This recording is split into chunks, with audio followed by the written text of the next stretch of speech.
Hola amigos, ¿qué tal? Bienvenidos a otra edición de esto que hemos llamado, con un poquito de sentido del humor supongo, Sábados Culturales, que no tiene otro objetivo que recordarles o presentarles temas que pueden ser de interés para ustedes sin ninguna ambición ni pretensión académica, solamente mostrarles con el dedo, por así decirlo, algún asunto que puede divertirlos por último, o emocionarlos en una de esas, no sé.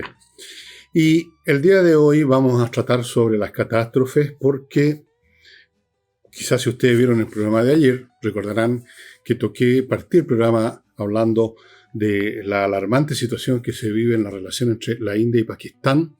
Ambas son potencias nucleares, están al borde de un enfrentamiento militar, tienen una larga historia de conflicto y de enfrentamientos militares y ambos tienen bombas atómicas, 150 por nuca más o menos. Nunca se sabe exactamente, pero es aproximado. Entonces, como les decía ayer, si llega a haber un enfrentamiento, esto no solo va a dejar en ruinas, no sé si aniquilar, pero dejar en ruinas a la India y Pakistán, a ambos, sino que va a ser un desastre, una catástrofe. Entonces, quiero hablar qué es esto de las catástrofes, en qué se diferencian de simplemente los desastres, de dónde pueden venir, etc. Pero antes de hacer todo eso, les quiero contar que los fines de semana, y por lo tanto hoy, sábado para ustedes, este programa lo presenta este producto que está siendo muy exitoso. Para mí es muy exitoso y para los que lo están usando también, Neuro 300. Un nootrópico, es decir, un producto que tiene como objetivo realzar sus capacidades en el sentido de ponerlas en su mejor grado, ponerlas al máximo de lo que usted puede dar, pero que normalmente no logramos porque estamos cansados, porque nos falta una vitamina, porque nos falta alguna cosa. Bueno, con esto usted está al tope de lo que puede dar. Y eso uno se siente bien de estar bien, de no estar cometiendo distracciones innecesarias, olvidando si está subiendo o bajando la escalera y cosas como esas. Neuro 300, desarrollado por científicos chilenos, con sustancias naturales, y por ese motivo no es necesaria una receta para adquirir esto. Basta con ir al sitio que ustedes están viendo a mi derecha de ellos, o más fácil todavía, puede comprarlos en Mercado Libre sin receta, le llega de inmediato una pastilla al día o dos, una en la mañana, una en la noche. Yo tomo una en la mañana, no es necesario más. Neuro 300, estimados amigos, es el auspiciador de los fines de semana en este momento. Pero por supuesto tengo otros productos de los cuales ya les voy a hablar. Pero vamos a volver al tema catástrofes.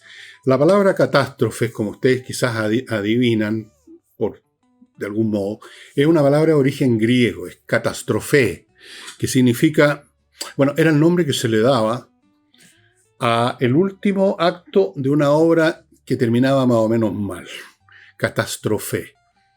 Entonces de ahí viene catástrofe. Catástrofe es un desastre descomunal, mucho más que un desastre. Es algo, digamos, que rompe el orden en todos los sentidos posibles, desarticula completamente o una sociedad o un grupo de sociedad, un imperio entero o eventualmente el planeta.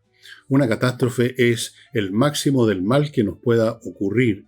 Y estas catástrofes, algunas de origen natural, llamémoslo así, cósmico, geológico, o sea, fenómenos físicos que están fuera de nuestro alcance controlar y que nosotros no hemos provocado, y catástrofes originadas en nuestra convivencia humana, en nuestras sociedades, en nuestras costumbres, en nuestros actos.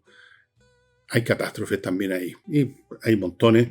Yo sé que este es un tema que lo puedo haber tocado directa o indirectamente muchas veces, pero lo quiero repetir si es así, si ese es el caso, porque estamos viviendo una época particularmente, no sé si catastrófica, pero que se inclina a las catástrofes. Creo que para Ucrania, por ejemplo, la guerra con Rusia ha sido una catástrofe. Vean ustedes imágenes, el país no solamente ha perdido tanto de sus hijos, ha perdido territorios, sus terrenos están contaminados, si algún día los recuperan, contaminados con los químicos de los explosivos, de las minas. O sea, un desastre descomunal. Su vida. Imagínense un país en guerra, donde sus parientes, sus amigos mueren, donde las bombas caen en sus ciudades, donde ciudades enteras están en ruina. Eso es una catástrofe localizada, pero catástrofe. Y normalmente los seres humanos no podemos imaginarnos y no podemos concebir, no podemos aceptar cuando una catástrofe ocurre porque estamos acostumbrados, obviamente, a una vida más o menos normal donde las malas noticias, los accidentes, las tragedias son más o menos entendibles, controlables, asimilables, digeribles. Todo el tiempo están pasando tragedias, se muere gente en accidentes, cosas. O un país, digamos, está en manos de unos tontones que lo arruinan. Pero todas esas cosas, dentro de lo malo que son, no son catastróficas, en todo el sentido de la palabra. Y la catástrofe, entonces, es el desastre más desastroso de todos los desastres. Y la Tierra, el planeta, la sociedad humana, desde los primeros tiempos, ha sufrido catástrofes que se olvidan muy rápido porque existe esto en la historia humana y en la historia de todas las razas, todas las criaturas vivientes, que es el recambio generacional. Si fuera la raza humana constituida por una sola generación que viviera miles de años, tendríamos un recuerdo absoluto y permanente, quizás, de todo lo que nos ha sucedido. Pero cada 30 o 40 años o menos, viene una nueva generación que no tiene idea de nada, que no sabe nada de nada, que para los efectos de lo que saben o lo que no saben podrían haber nacido 1000 años antes o 1000 años después, lo mismo. Llegan desnudos. Y si nacen en tiempos más o menos normales, si llegan a tener conocimiento de los desastres, de las tragedias y de las catástrofes, es un conocimiento literario, un conocimiento de lectura en el colegio, algo que no se vive, algo que por lo tanto casi no, diríamos, no tiene existencia real, sino que una existencia puramente académica. Entonces, cada 25 o 30 años, por así decirlo, la humanidad se desmemoria, pierde la memoria. Los viejos se mueren eventualmente, dando consejos que nadie escucha, haciendo advertencias en que nadie da pelota, y los jóvenes llegan al mundo llenos de entusiasmo, llenos de brío, llenos de ignorancia, con la mente vacía, sin saber nada, salvo los pocos que estudian, pero aún así los que estudian sobre lo que ha pasado en este mundo, o lo que ha pasado en sus países, las guerras, o los desastres, o las tragedias, o los conflictos políticos, todo eso adquiere un carácter académico, una cosa que se estudia, pero que no se vive. Si no les toca vivir, es como que estuvieran sin memoria. Y sin embargo, no solo la historia del planeta, sino que la pura historia humana, que es mucho más breve que la historia del planeta, está repleta de catástrofes que han cambiado el curso histórico totalmente. Pero los que vinieron después, 1, 2 generaciones, y para qué hablamos de las que vienen después, el asunto se convierte en un pasado remoto, en algo que está en los libros de historia, si es que los leemos, y la sensación que tenemos es que todo es igual, todo se repite igual, se vive todos los días de la misma manera que el día anterior, y las catástrofes y las tragedias cuando llegan a ocurrir son algo que le pasa a otros, como los accidentes. Todo esto, digo, me lo ha sugerido como tema, aunque yo lo haya hecho antes probablemente, esto de la situación entre Pakistán y la India, para no hablar de las situaciones que se pueden vivir entre China y Estados Unidos, o entre China y Rusia, o entre Israel e Irán, todas situaciones muy desastrosas o ya definitivamente catastróficas. Estamos viviendo en una época muy difícil, muy peligrosa, muy tumultuosa, se han roto todos los órdenes, y eso sugiere que lo que le he advertido el periodo de guerra puede terminar además no solo con guerra, sino que con catástrofes globales. Sin considerar además otro aspecto que tampoco se piensa mucho en él, que son las catástrofes en las cuales no tenemos ninguna agencia nosotros, que nos caen del cielo literalmente. Les voy a dar un ejemplo que está estudiado al detalle por los científicos que escribieron este libro que se llama The Cycle of Cosmic Catastrophes, que yo se los he mencionado en algún programa, yo sé de eso, por lo menos un par de veces antes.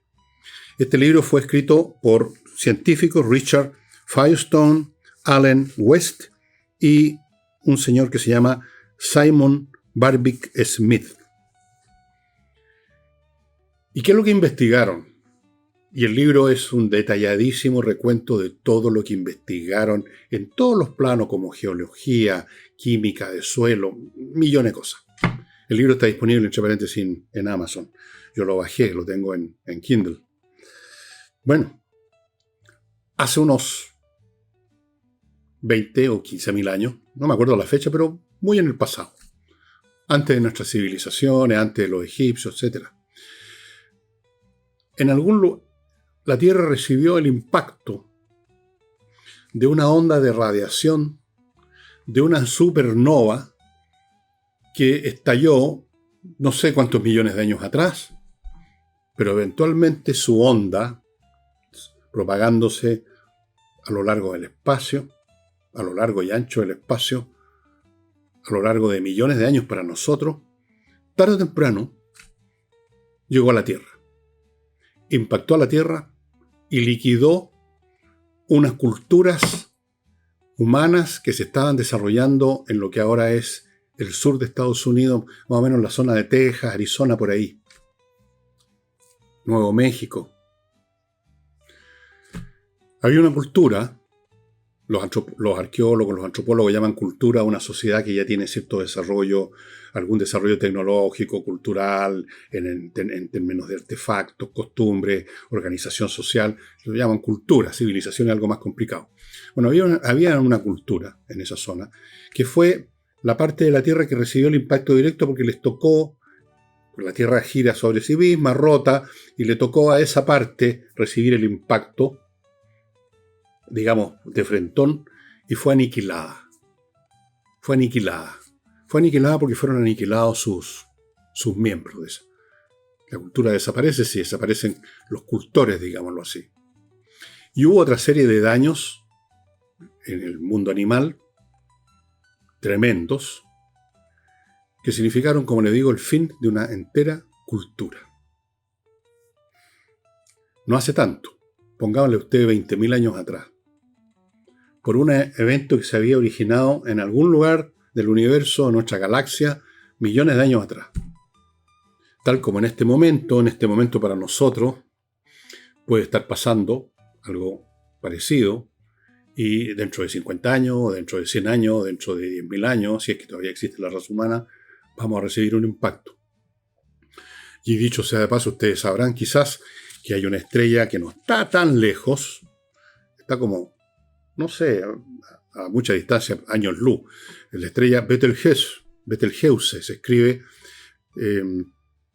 está en una situación muy inestable, en cualquier momento, pues ya pasó, pero para nosotros en cualquier momento va a explotar y va a producirse el efecto, va a producirse algún tipo de efecto en la Tierra, como mínimo un efecto luminoso. Vamos a ver el cielo más iluminado que con una luna llena. Así va a ser. Esto ya ocurrió. Esa nova ya explotó hace rato. Pero los tiempos hay que tomarlos en relación a cómo, en qué momento uno los experimente. Para nosotros es un asunto que todavía tiene que ocurrir. Así es que veámoslo de esa manera. Da lo mismo que ocurrió hace millones de años. Para nosotros lo que interesa es lo que nos va a ocurrir ahora. Si es que nos ocurre, puede que no haya ningún golpe como el que sufrieron esas culturas hace 20.000 años. Ahí tienen ustedes una catástrofe que, como todas las catástrofes, es completamente, las catástrofes naturales digo, completamente inesperada. Ocurre. Y nadie sabe qué pasó. Por ejemplo, vamos a otra en que nosotros todavía no existíamos, pero sí existía el planeta y existían los dinosaurios, etc. Pero antes de contarles esa historia, que ustedes probablemente la conocen, permítanme seguir ahora con mis auspiciadores de fin de semana. Ya les mencioné Neuro 300, les quiero mencionar ahora Oxibiota, este producto que se mezcla con agua, un polvito, se convierte en una colonia de bacterias aeróbicas y con ellas usted elimina de raíz los malos olores en su casa. De raíz, se acaban. porque estas bacterias destruyen las que producen el mal olor a través de la descomposición. Así que usted echa esto, por ejemplo, en el fregadero o la cocina, y se acabaron los malos olores por meses de meses. Lo mismo en el baño, donde sea que usted lo eche o lo vaporice, en el jardín, donde hay fecas de pájaros, de sus mascotas, lo mismo, se acaban los malos olores total y completamente.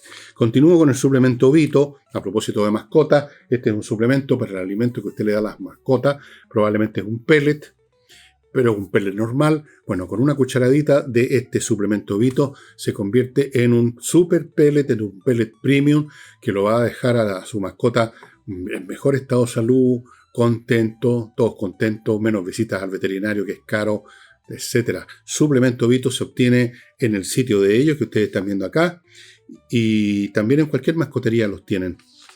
Sigo con Talent.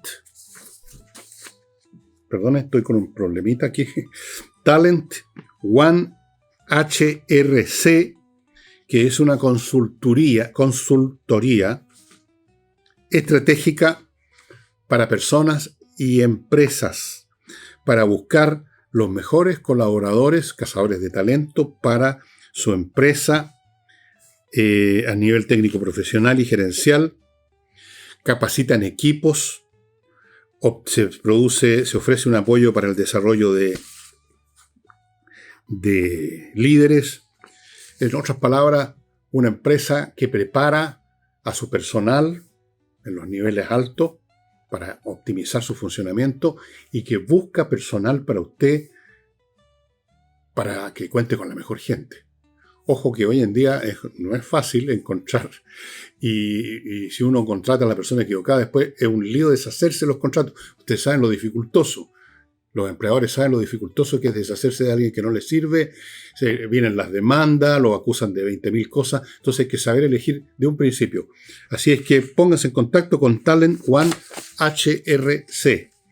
Sigo con el pintor Rodrigo Calderón Martínez, que le ofrece la posibilidad de tener retratos al óleo de sus familiares, de usted con sus familiares, de un grupo familiar, una cosa muy entretenida, muy bonita, muy artística, muy valiosa, tener en el living un retrato de su, qué sé yo, su abuelito y su abuelita, que ya murieron, pero lo alcanzó a pintar el pintor, bueno, espero que no se mueran, o usted con su señor y sus hijos, ese tipo de cosas que se hacían antiguamente, es muy valioso, es muy interesante, es un pintor con mucho talento, se los recomiendo.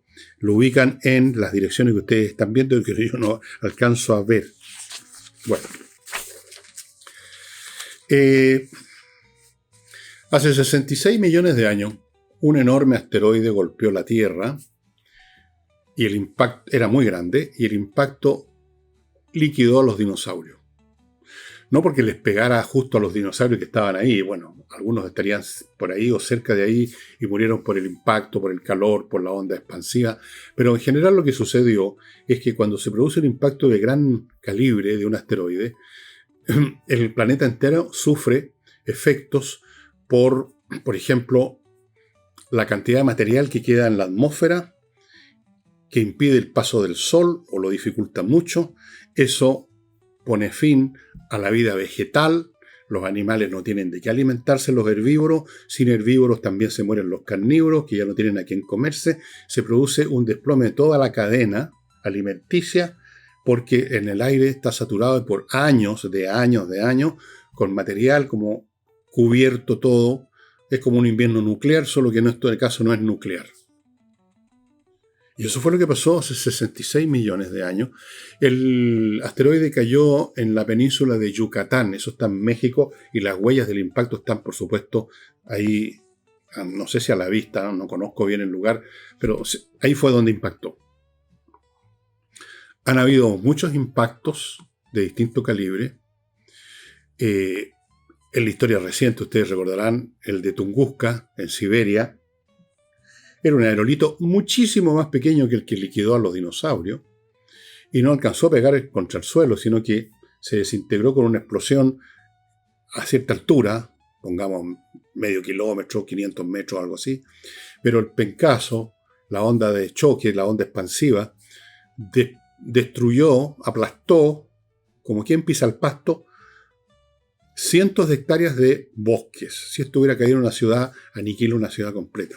Estas cosas ocurren. Hace no muchos años, este siglo, otro aerolito mucho más pequeño que el de Tunguska. La misma cosa. En Rusia también. No alcanzó a pegar. Explotó, se desintegró con una explosión en la atmósfera, no a mucha altura del suelo, y hubo miles de heridos por vidrios que saltaron a kilómetros de distancia por el pencazo de la onda expansiva. Y estas cosas pasan. Y pueden pasar y son absolutamente inesperadas. Absolutamente inesperadas. Yo veo de vez en cuando en internet, en lugares, sitios donde están, sitios científicos, digamos, y a menudo me encuentro con que se dice que tal o cual aerolito, meteoro pequeño que se desintegró en la atmósfera, no pasó nada, o cayó al mar, no hizo ningún daño, pero la cuestión esencial es, lo descubrimos un día antes que llegara. Porque son cuerpos pequeños desde el punto de vista en escala astronómica, son pequeños, no tienen luz propia, entonces simplemente no hay ningún telescopio que esté apuntando hacia esa zona del espacio, y simplemente a última hora a veces se ven, algunos no se vieron hasta que ya llegaron. Entonces estas cosas son inesperadas, muchas de ellas, no todas.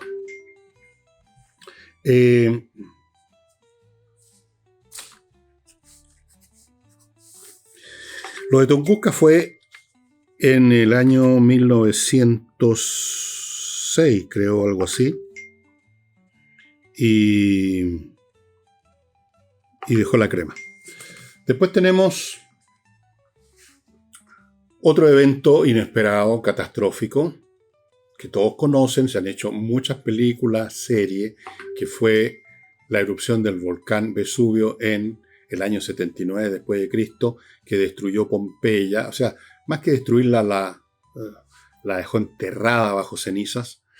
Y otras ciudades que están cerca, Herculano, y otras más que están cerca de Pompeya. Una erupción absolutamente catastrófica, que me permitan silenciar esto porque aquí me están hinchando un poquitito.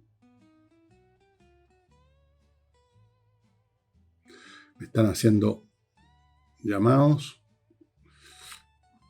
Permítanme un segundo.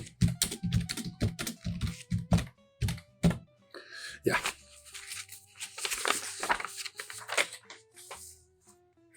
Fue el año 79 después de Cristo. Todo empezó a las 10 o 12 de la mañana. No está claro. Era un día normal. Por las huellas que se han encontrado después en esta ciudad que quedó enterrada en Pompeya. Por ejemplo, había un pintor que estaba preparando el muro que iba a pintar con yeso, y con el primer temblor se le cayó el balde con yeso, con lo que fuera, y quedó una mancha que descubrieron los arqueólogos cientos de años después, miles de años después. Otros estaban en sus panaderías preparando el pan o cosas para el almuerzo. Era un día normal. Y de pronto empieza la erupción, hay temblores, empiezan a despedirse materias. En fin, el fenómeno pasó por varias fases. Las primeras no tan alarmantes, alguna gente se salió al tiro de la ciudad, otras se quedaron, otras se metieron esperaron que se acabaran los temblores. El hecho es que el asunto fue agravando, y ya al otro día, al día siguiente, porque las erupciones pasan por distintas fases, primero expelen una sustancia, después expelen otra, y finalmente vino el pencazo más fuerte de todas, una onda de choque con materia incandescente, y ahí fue la mortandad más grande. Ustedes saben, seguramente han visto en Google alguna oportunidad, los cuerpos. Muchos cuerpos se encontraron después cuando se empezó a desenterrar Pompeya. Muchas personas que murieron quedaron como momificadas por las cenizas, y ahí están los cuerpos encorvados, algunos arrodillados. Hay una de un perro que está encadenado todavía y que se retuerce y que quedó ahí para siempre. Y muchas personas, muchos cuerpos, de los cuales ustedes pueden ver reproducciones, no los reales, en algunos museos en Italia. Todas esas personas se despertaron ese día, que parece que fue en octubre del año 79 después de Cristo. Habían algunas discusiones sobre qué día fue, pero parece que fue en los primeros días de octubre. Esto fue durante el imperio del emperador Tito, de la dinastía Flavia. Y no se esperaba nada de todo esto. Y en horas o en un día se perdieron todo y perdieron la vida. Entre los que murieron famosos está Plinio el Viejo, un gran, del cual tengo un libro ahí atrás, por ahí está. Plinio el Viejo era un polímata que escribió de todo. Escribió la primera enciclopedia que se conoce, en el mundo occidental por lo menos, una enciclopedia donde trató toda clase de asuntos, muchos de ellos fabulosos y absurdos, otros más reales, y estaba a cargo de la flota anclada cerca y decidió ir a ayudar en una embarcación y desembarcó en un puerto cerca a Pompeya y no se iba nunca tratando de hacer algo y finalmente murió asfixiado.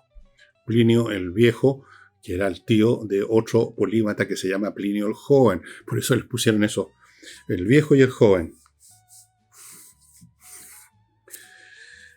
Y creo que les he mencionado muchas veces, estimado amigo, otra catástrofe, que esta es en parte, es natural, una plaga, una epidemia.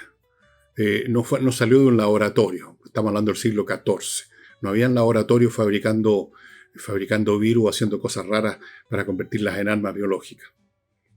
Pero ya les voy a contar de eso. Primero, amigos, les voy a contar de Rosa Bergamota, una pequeña empresa chilena que produce cosméticos, champúes, crema, rolón, con productos naturales. Son todos muy ricos. Yo ya les he dicho, estoy usando el champú.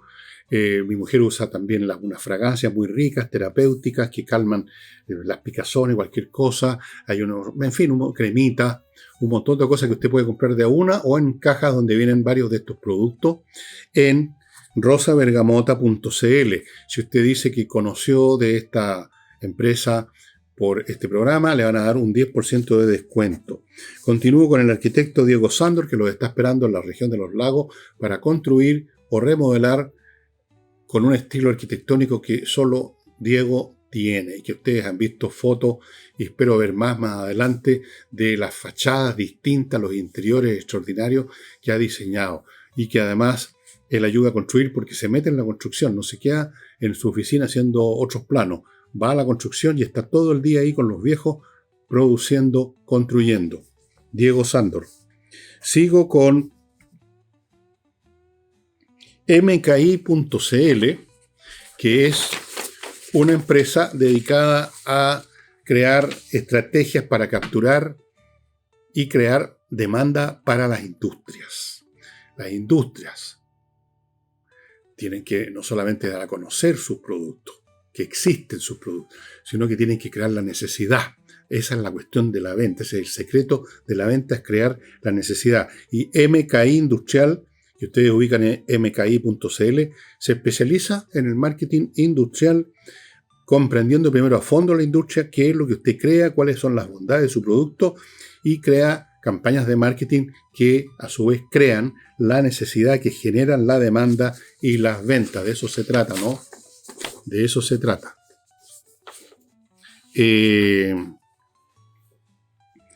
González y compañía, amigos, un bufete de abogados penalistas que están a su disposición para los temas serios que son los temas penales. Si usted ha cometido una infracción o lo acusan de una que está contemplada en el Código Penal, usted arriesga la libertad, es un tema serio y hay que ponerse en manos de especialistas. Y los señores de González y compañía no solo son especialistas, sino que son de los mejores de la plaza. Es uno de los 2 o 3 bufetes que ha tenido más éxitos legales en casos súper importantes que llegaron a los medios de comunicación en su momento. Y yo no los voy a repetir porque son temas que yo no tengo derecho a hacerlo. Es confidencial, aunque hayan salido los medios de comunicación en su momento. González y compañía. Y conversaciones numéricas, un ingeniero que descubrió la manera, amigos, de que los chiquillos que tienen problemas con las matemáticas ya no los tengan más, les empiecen a gustar las matemáticas y eso les cambia no solamente su rendimiento escolar, sino que toda su vida. Toda la vida cambia si usted ya no tiene problema con las matemáticas y por lo tanto no está pensando el cabro cuando está llegando al final y va a entrar a la universidad diciendo qué carrera hay que no tenga matemáticas. Eso es absurdo. O sea, usted se elimina muchas posibilidades de vida con eso. Así es que conversaciones numéricas. Fuera de eso, ofrece una preparación para la prueba de selección universitaria y unos cursillos de programación para niñitos con lenguaje para niños, muy entretenido. Les ayuda muchísimo a consolidar su inteligencia, a fortalecer su mente, a crear disciplina, cosas fundamentales ya a muy corta edad. Estas cosas yo diría que en muchos sentidos el destino de una persona se decide en su infancia. Y esa persona estuvo intelectualmente bien alimentada, si tuvo estímulo, si tuvo, por ejemplo, este cursillo u otras cosas así, es otra persona, es otro intelecto, completamente distinto al de un niñito al que no le dan pelota en ese aspecto y se cría en interacciones confusas con cualquiera. Ese adulto no va a brillar mucho que digamos. Bueno, el siglo XIV hubo una peste que partió en Oriente y por medio del tráfico de embarcación, el comercio, empezó a llegar a Europa y fue la peste negra que se llamó. Mató entre la mitad y un tercio de la población europea. Traten de hacerse una idea de eso, estimados amigos. Imagínense que el COVID en Chile hubiera matado a 5 millones de personas o a 8 millones de personas. ¿Se imaginan eso? El dolor, lo brutal y los efectos sociales de eso. La economía no habría tenido gente con quien funcionar. Bueno, la sociedad feudal que existía en Europa en el siglo XIV cambió. Cambió completamente, cambió en muchos sentidos. El curso histórico se desvió por la muerte de tantas personas, campesinos. ¿Quiénes iban a trabajar la tierra?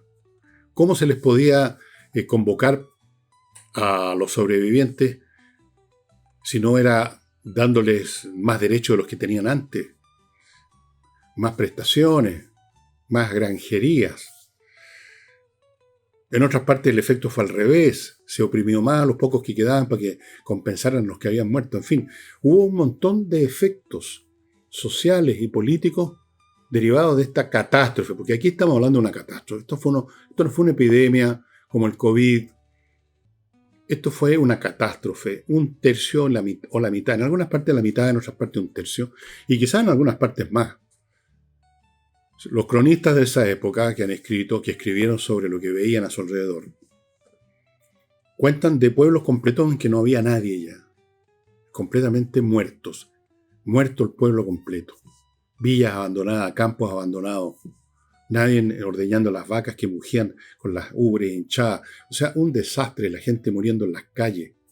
Pues traten de hacerse una idea de lo que significa más el proceso de muerte con la peste negra, con los bubones saltando por todos lados. No había medidas sanitarias. O sea, catástrofe. Eso es una catástrofe que para nosotros es inimaginable. Pero, volviendo al principio del programa, podemos tener una catástrofe peor con una guerra nuclear. Eso sí que ya sería realmente. Y hay otras catástrofes que tienen que ver además no solo con la cantidad de muertos, sino que con la destrucción de todas las normas de comportamiento de una sociedad, la inversión de valores, la aparición, el surgimiento de conductas brutales, feroces y crueles que son inconcebibles en tiempos normales y que son una verdadera catástrofe social. Yo les voy a leer un trocito de lo que cuenta Tucídides, historiador que se lo he mencionado millones de veces, y les he mencionado un libro que escribió, La historia de la guerra del Peloponeso, que es una guerra que se libró entre Esparta y Atenas a mediados del siglo V a.C., y fue, yo diría, una especie de guerra mundial, y fue algo más que un enfrentamiento entre ejércitos en un campo de batalla. Se produjo un desbarajuste total de la sociedad en todos los sentidos. Y miren lo que escribió, este es un fragmento nada más, Tucídides a propósito de eso. Dice: cambió incluso el significado ordinario de las palabras referidas a los hechos. La audacia irreflexiva se la llamó valor de camaradería, y a la prudencia, cobardía disimulada. A la sensatez se la llamó disfraz de la falta de valentía, y la inteligencia fue calificada como ociosidad indiscriminada. En cambio, la precipitación temeraria obtuvo el rango de característica de hombría, mientras los proyectos en condiciones de seguridad el de adornadas excusas de la retirada. Y si los violentos merecían siempre la confianza, los que se les oponían resultaban sospechosos. El que coronaba con el éxito algún proyecto pasaba por inteligente, pero aún parecía más sagaz el que lo adivinaba.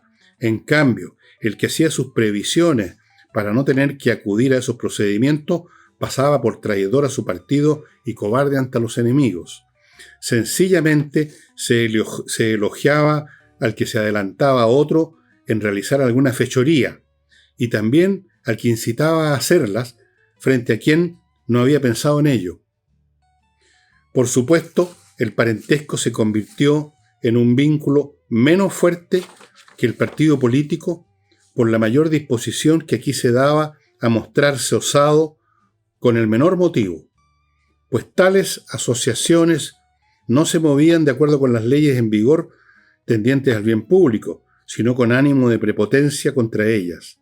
Y la mutua confianza que se tenían los ciudadanos se fundamentaba no tanto en la ley divina, cuanto en la complicidad en el delito, y las proposiciones justas de los enemigos las aceptaban si estaban en posición superior, con vigilancia sobre los hechos, no con generosidad de espíritu. La posibilidad de devolverle a alguien mal por mal se prefería a no sufrirlo uno mismo. En cuanto a los juramentos de reconciliación, si alguna vez se hacían, al habérselos intercambiado a ambas partes en una situación sin salida, eran válidos durante un solo instante, pues no tenían apoyo en nada. Y en las ocasiones propicias, el primero en cobrar ánimos al ver a su enemigo indefenso se regocijaba más en obtener su venganza gracias a la confianza que traicionaba que si la alcanzara siendo claramente hostil. Y así sucesivamente. O sea, se produjo una inversión total de valores, padres e hijos asesinándose mutuamente, aliados acuchillándose por la espalda, la facción política que en un momento tenía la vara alta en una ciudad expulsaba o asesinaba a la otra mitad. O sea, esto no fue simplemente una guerra entre ejércitos que combaten y luego el que gana se queda en el campo de batalla, dueño del campo de batalla, y los otros se retiran. No. Esto fue un colapso, una catástrofe social y cultural completa que tuvo efectos por largo tiempo en el mundo helénico. Ustedes habrán entendido algunas frases un poco complejas, pero cuando se traduce el griego al español, eso es exactamente lo que ocurre. Yo no hice la traducción por si acaso, esto lo saqué de internet. Pero yo me acordaba de haberlo leído, había leído la historia de la guerra del Peloponeso, pero no me acordaba exactamente dónde estaba este fragmento, así que tuve que recurrir a la internet y esto fue lo que me entregaron. Así que perdonen si algunas cosas no están claras, pero yo se las puedo aclarar. Fue una catástrofe. Fue una catástrofe creada por los seres humanos. Y como esas catástrofes hay muchas más. Las guerras mundiales, por ejemplo.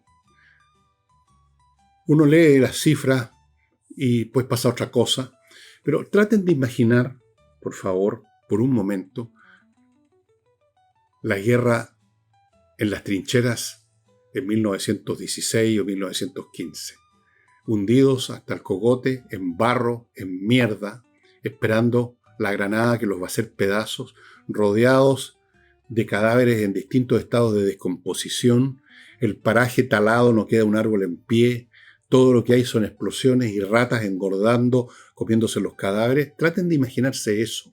Traten de imaginarse eso con 20 millones de muertos o más. Traten de imaginarse eso a lo largo de 4 años. Eso es una catástrofe indescriptible. Y sin embargo, se nos olvida, o la sabemos solamente así, leyendo un texto. O imaginemos lo que pasó con los judíos en Alemania y en otras partes. Gente que tenían sus profesiones, que hacían sus vidas, tenían sus hijos, tenían sus departamentos, y de súbito se convierten en animales perseguidos con feroz brutalidad, sacados a la fuerza de sus casas, despojados de sus bienes, vestidos con un pijama con rayas y llevados a un campo de concentración a morir de hambre y luego eventualmente a ser asesinados y quemados en un crematorio. ¿Pueden ustedes imaginar eso? Han visto películas, han visto series, han leído libros, conocen quizás las cifras, pero traten de imaginar la experiencia que significa para una persona. Traten de imaginarse ustedes que el día de mañana hay algún grupo que gobierna, un grupo de locos, de enfermos mentales, y que vienen a su casa una turba a sacarlo, a patearlo en el suelo, le destruyen todo y luego lo asesinan, y usted ve a sus hijos que los están asesinando. Trate de imaginar esas cosas, y esas cosas han pasado innumerables veces en la historia humana. Esas catástrofes, como llaman ahora, desastre humanitario o algo así. Bueno, eso no es nada, estimado amigo. Piensen ustedes en las guerras de la antigüedad, cuando las ciudades derrotadas que hubieran ofrecido resistencia eran todos pasados a cuchillo. Todos eran asesinados. Todos, hasta los perros, hasta los animales, se mataba a todo lo que estuviera vivo. Traten de imaginar eso. La raza humana se ha infligido a sí misma innumerables catástrofes. Las catástrofes naturales no tenemos control, no tenemos responsabilidad ni culpabilidad ninguna. Las tenemos que sufrir nomás. Pero la mayor parte de las catástrofes que han azotado a la humanidad no son ni las pestes, por letales que hayan sido, ni los terremotos, ni los tsunamis, sino lo que nos hemos hecho unos a otros, como si el ser humano estuviera constituido de tal manera, de tan mala manera,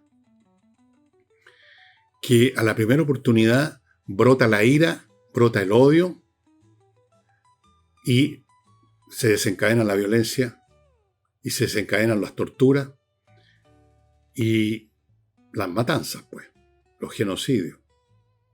La historia es un catálogo de matanzas, estimados amigos. Las estamos viviendo ahora, en todas partes. Catástrofes. Y si Pakistán y la India intercambian armas nucleares, ¿pueden ustedes imaginar 50 millones de muertos? ¿Pueden ustedes imaginar una ciudad donde la gente va caminando por la calle y de pronto hay un destello y en varios kilómetros a la redonda la gente es vaporizada, en un instante carbonizada? Un poco más lejos mueren por el impacto de la onda de choque, por los objetos que vuelan por los aires.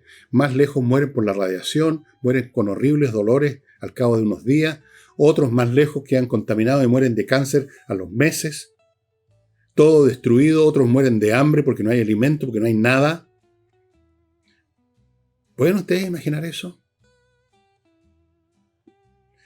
Somos muy buenos para el olvido los seres humanos, aparte de ser muy buenos para destruirnos unos a otros. Se nos olvida. Se convierte en un texto, se convierte en un libro de historia, se convierte en una película. Usted vio La lista de Schindler probablemente. Alguna gente lloraba en el cine. Yo he llorado cuando he visto la película.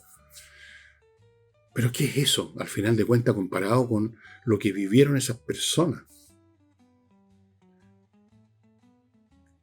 ¿Qué es eso comparado cuando uno lee sobre la Primera Guerra Mundial o ve una película? ¿Qué es eso comparado con lo que vivieron esos soldados que estaban enterrados en mierda y barro hasta el cogote esperando la muerte? Catástrofe. La historia humana es una seguidilla de catástrofes, estimados amigos, que se nos van olvidando o que van quedando convertidas en textos, en meros textos. Bueno, para sacarlos un poco de eso, les voy a mostrar dos libros míos, o sea, un libro mío, OVNI, que está en elvillegas.cl/tienda, y este de Francisco Saldívar, Identity Animal, muy interesante. Pero fuera de eso, hay otros libros ahí en la tienda del Villegas. Hay varios combos. Hay un combo de 9 libros míos a un precio muy asequible. Hay otros combos más pequeños. O usted puede comprar de uno. Nos quedan rezagos de otras ediciones. Pronto este año espero publicar una o dos cosas más, que se nos hace cada vez más difícil publicar, la verdad, por los costos y todo. Y, bueno, estamos tan jodidos nosotros, nuestra pequeña empresa, como todo el mundo.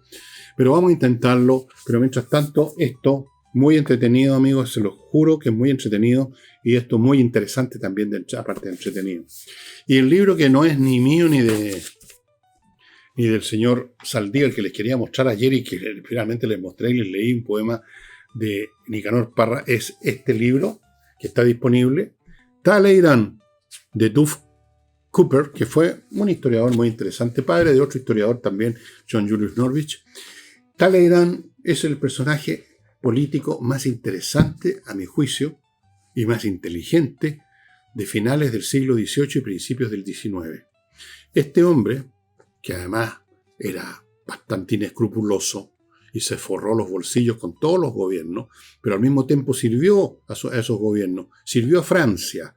Talleyrand sirvió a la Revolución Francesa. Cuando las cosas se empezaron a poner peludas para él, se mandó cambiar. Volvió con Luis XVIII, sirvió a Luis XVIII. Primero Napoleón, sirvió a Napoleón. Cuando Napoleón se convirtió en un problema para Francia, Talleyrand empezó a intrigar para echarlo abajo.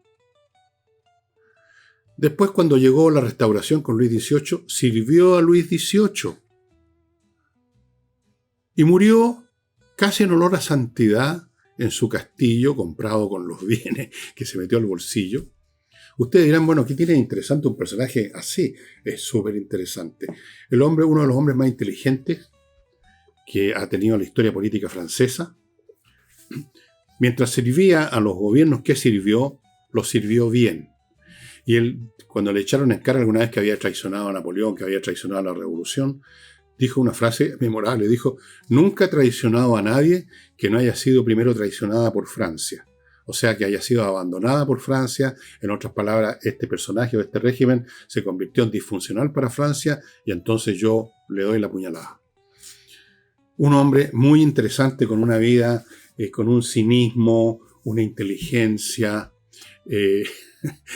Hay algunos episodios de su vida que cuenta Simon Chama en su libro Ciudadano, en que aparece este Talleyrand también participando en medio de la verdadera farsa que fue en algunos momentos la revolución, como todas las revoluciones, con su alaracos, con su talibanes, con sus cambios de discurso, que hay que decir las cosas así, no asá. Y en alguna de esas ocasiones el hombre decía: por favor, manténgase todo serio, porque si no voy a estallar en risa en medio de esta cuestión.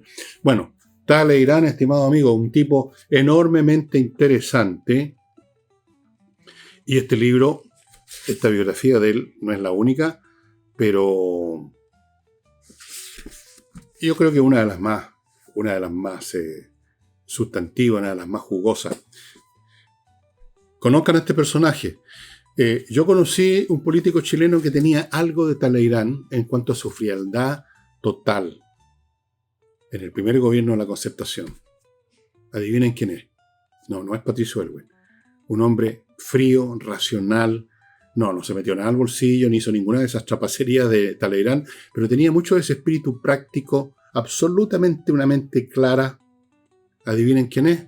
Y el que adivine, bueno, adivina. Y entonces, amigos, creo que eso sería todo por hoy.